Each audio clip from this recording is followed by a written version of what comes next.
Fala pessoal, estamos iniciando mais um vídeo. Dessa vez vamos falar de um REIT, de armazenamento de equipamentos, de materiais em geral, né? Um almoxarifado, né? Podemos dizer assim, que é o Public Storage, ou PSA, né? O PSA. É um REIT focado no varejo, mas no armazenamento. Aí tem muitos galpões para pessoa física, até para algumas empresas pequenas, né? Então são armazenamentos, são locais que você consegue pagar uma mensalidade baixa, mas você consegue armazenar o que você quiser, brinquedos, roupa, materiais, enfim, produtos. E isso daí é muito utilizado lá no exterior, tá? Aqui não tem essa categoria de fundo imobiliário, mas lá fora existe sim o Public Storage. Então, passando aqui para mostrar para vocês um galpãozinho deles aí, acho que é a sede deles, né, esse Public Storage, do Public Storage. Eu peguei uma apresentação institucional de junho de 2024. Espero que esse vídeo possa contribuir para vocês de alguma forma. Meu nome é Felipe Wood, sou analista CNPI, número 2434. Então vamos lá falar sobre o Public Storage, o PSA.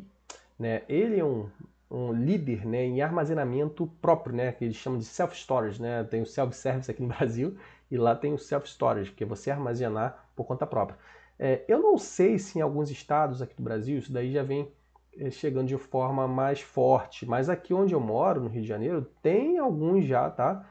Galpões aí de armazenamento para pessoa física, você aluga uma lojinha, você pode guardar. Geralmente as mensalidades são menores, mas aqui no Brasil não é tão forte e o Public Storage é o maior desse setor. Muito interessante, costuma ter yields maiores, porque é um setor diferente, né? Então tem um risco atrelado aí ao segmento maior, até para financiamento, para crescimento. Você tem que estar muito atrelado à pessoa física ou empresas menores. Né? Ele tem um crescimento muito orgânico, né? Abrindo novas lojas aí para armazenamento. Tem localizações geográficas aí diversas, né? Então tem um crescimento aí também que depende de outras questões aí de localizações, de setores que vão armazenar, ou pessoas, dependendo aí da classe econômica dessas pessoas. Tem um excelente balanço patrimonial que ele botou e um valuation muito atrativo. Geralmente esses REITs, que são de segmentos diferentes, de cannabis, de self-storage, não vai vir na minha cabeça agora aqui, mas são REITs diferenciados, né? Tem também o de, como é que é? Não é madeira, tem o RIN, né, que é um Rayonier, que eu tenho até participação nesse REIT, que é um REIT de eucalipto, né, uma madeira especial e diferente. Então eles costumam ter um desconto maior, porém eles pagam um yield bem interessante, tá? Por isso que o valuation, as estimativas são bem atrativas. Então ele é um REIT em operação em 51 anos, e apesar de estar num segmento diferente, tá, de uma forma completamente oposta aos fundos imobiliários aqui no Brasil, que às vezes pagam um yield alto, mas são muito arriscados, têm inquilinos arriscados, setor muito dependente de ambiente macroeconômico, por exemplo, o PSA costuma ter um retorno muito favorável, inclusive na pandemia, tá? Tiver que ter uma nota de crédito alto, né, A2 ou A, receita foi bem alta em 2023, 4,5 bi, né, de dólares, 3,4 de NOI, né? Então, de forma semelhante aos fundos imobiliários, a gente vê que eles também têm essa métrica do NOI, que é muito importante. Você tira as principais despesas aí de manutenção da propriedade e tal, e aí sobra bastante, né? O lucro operacional, o NOI. O FFO, que é muito usado lá fora, joga a depreciação em cima também. Mas isso daí a gente tem que analisar caso a caso, tá? Eu acho que mais adiante eles falam do FFO também. Eles têm investido bastante, os REITs crescem muito, olha só. Desde 2019, 11 bilhões de investimento. Olha como é muito diferente o mercado imobiliário americano do mercado imobiliário brasileiro, tá? Os REITs são consideradas empresas, tá? Estoques. Só que tem essa classe aí de segmentação em imóveis. Está presente 40 estados, 2 mil clientes, ó, área de metros quadrados alta, quantidade de propriedades também. Os REITs ainda têm essa vantagem, eles têm uma quantidade de ativo imobilizado, né? Pessoal que gosta de olhar muito para valor patrimonial, bem alto. Então a gente tem aí uma equipe bem integrada culturalmente, né, em diversas localizações, várias formas de crescimento, em geografias diferentes, dependendo de classes econômicas diferentes, né? Balanço patrimonial muito bom, exatamente o que a gente viu, né? Que fala um pouquinho da parte de crescimento sustentável, eles falam de ambiental, social, governança, isso está muito em voga aqui no Brasil principalmente, mas lá fora já é maior, né? Então eles tentam botar as propriedades aí focando em gerenciamento sem desperdício, né? De água, de lixo, né? Soluções aí melhores. que podem até melhorar a questão do retorno financeiro, como energia solar, um time diverso, enfim. São pontos que às vezes não impactam muito do nosso ponto de vista, né, da nossa análise financeira, de valuation, de tomar uma decisão. Mas às vezes a gente vê que a empresa tem uma boa orientação, um bom planejamento, até nessas áreas, né, guias éticos, isso é importante na governança. A gente olha muito para a governança aqui no Brasil. Lá fora tem uma fiscalização um pouco maior, mais forte, mais rígida. Então a gente vê que não tem tantos problemas, né?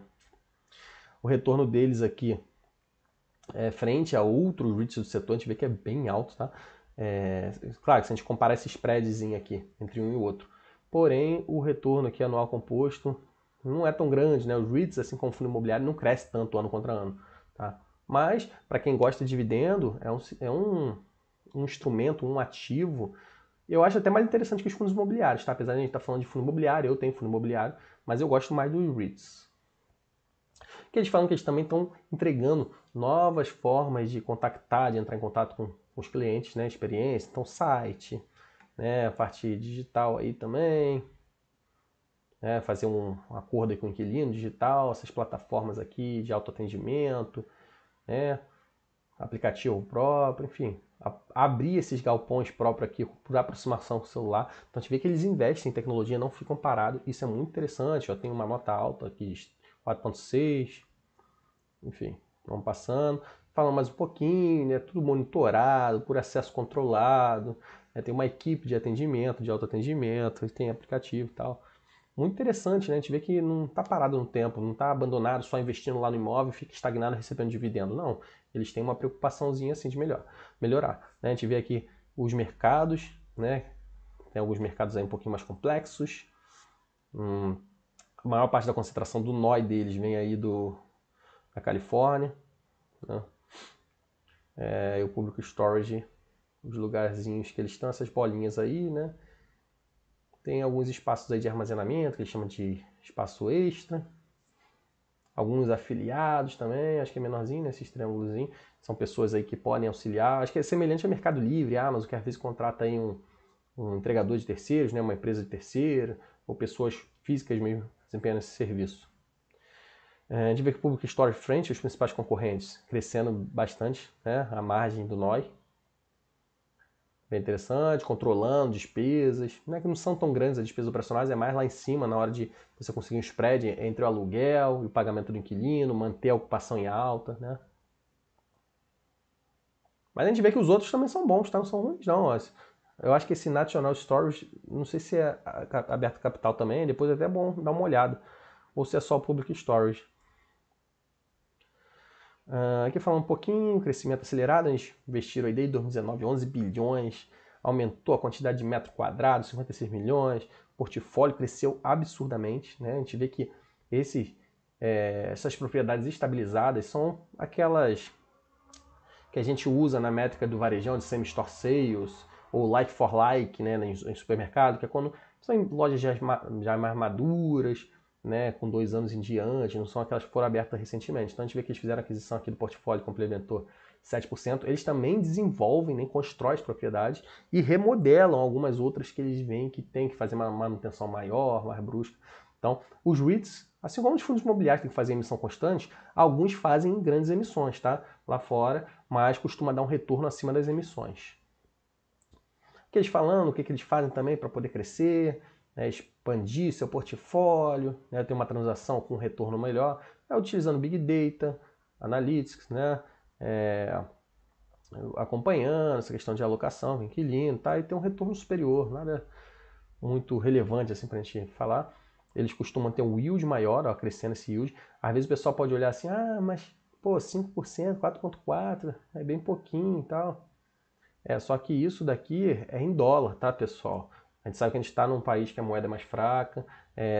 Muitas corretoras hoje em dia você usa o cartão de crédito e consegue pagar. Aqui no Brasil, o dólar, o dividendo que você recebe lá fora, já está tributado na fonte, eles fazem recompras. Esse yield tende a ir aumentando ao longo do tempo, conforme vai valorizando o fundo, vai crescendo o lucro, tá? A gente vê que o dividend yield em 2020, inclusive, foi bem alto, né? 2019 também. Então a gente vê que eles deram uma reduzidazinha porque estão investindo, mas é um ritmo bem interessante, ocupação boa, né? Lembrando que depende muito aí de pessoa física, então é difícil ter uma ocupação de quase 100%, mais de 90%. Ocupação crescente, inclusive, ó, 2023. A dívida deles, os REITs, eles são muito alavancados, então eles estão até mostrando aqui, ó, que eles pretendem ficar em 4, 5 vezes a alavancagem frente ao EBITDA, aqui já jogando depreciação, né? Então é normal os REITs serem alavancados assim, tá diferente aqui no Brasil, quando chega em 3 vezes já tem que olhar com mais atenção, 3,5 é muito arriscado. A gente vê que a dívida deles, boa parte aí em dólar, mas tem uma partezinha em euro, e ações preferenciais, tá? Diferente daqui do Brasil, as ações preferenciais é uma espécie de dívida lá no exterior, tá? É um direito aí do pessoal receber uma remuneração futura aí, até em forma de dividendo, de repente, tá? Mas eles podem refinanciar, pagar antecipado, enfim. Aqui eles já botam o FFO, né? O FFO inclui normalmente a questão da depreciação no cálculo. Então a gente vê que o FFO do Public Storage bem interessante aqui ó, no primeiro semestre, primeiro trimestre, né? Desculpa, ficou negativa. E agora, até o meio do ano, eles têm um guidance aqui de chegar a 1,8%, né? Variando aqui para baixo um pouquinho. Estão investindo bastante, né? Mais uma vez, falando que eles têm um plano de diversificação geográfico focado em localizações de alta qualidade, né? Então tem que ver a questão da classe econômica, onde que está, se o pessoal público tende a usar esse serviço, expansão da margem, expansão do portfólio, metro quadrado, né? E aqui mostrando um pouquinho o múltiplo de valuation, né? Baseado no FFO.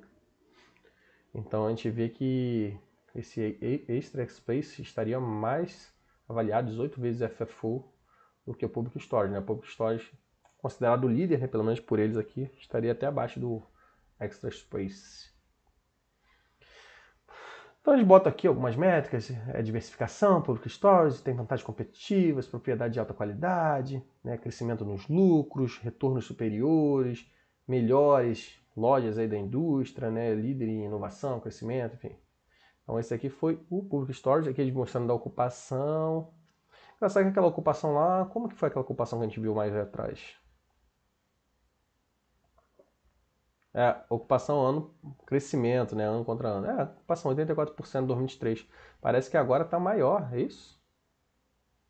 Aqui comparando em março, né? A gente vê que a ocupação deles deu uma leve quedinha. Mas a ocupação boa, tá até maior lá do que a gente viu lá em 2023, ó, 92%. O preço do contrato aqui, uma leve queda, por metro quadrado. Mas eles estão aí nesse processo aí de revitalização, desenvolvimento, aquisições. Mostrando lucro líquido, não é a melhor métrica para a gente acompanhar aí, mas olha como cresceu o lucro líquido de 2015 para hoje, né? Nos últimos 12 meses, esse TTM, nos últimos 12 meses. E o EBITDA, né? Seria uma espécie aí próxima aí do FFO também, crescendo bastante. Então esse foi o REIT Public Storage, tá? Pessoal, lembrando mais uma vez, se vocês tiverem interesse no nosso serviço de análise, inclusive com valuation de alguns REITs, tem aqui, ó, camisa, o Prêmio Investimentos, está o link da plataforma aí embaixo para vocês assinarem. Valeu? Forte abraço a todos.